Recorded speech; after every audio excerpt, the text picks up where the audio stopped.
Je, mume wako amewahi kukuuliza swali linalofanana na hili au kama hili? Hivi mshahara wako unautumia vipi?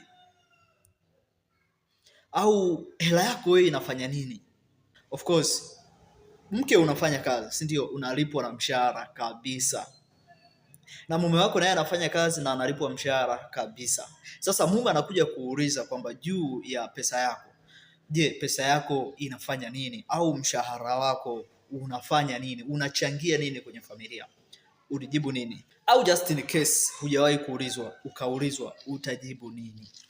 Kwa sababu jibu lako litaamua mtazamo wa mume wako juu ya pesa yako, au mtazamo wa mume wako kwenye akili yako. Unawaza nini in case ukawa na pesa yako mkononi ya kwako, utafanya nini?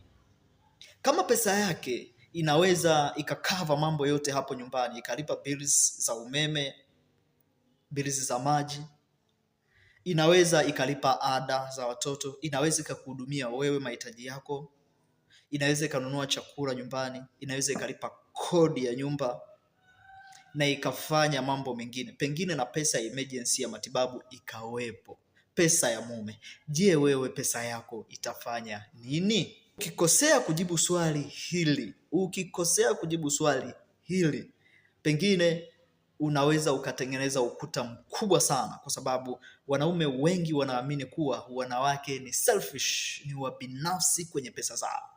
Anaweza akaleta matumizi ambayo pengine si ya msingi au si ya lazima, nitumie neno si ya lazima, bila kujali kipato au pesa au majukumu makubwa alionayo mume kwenye familia.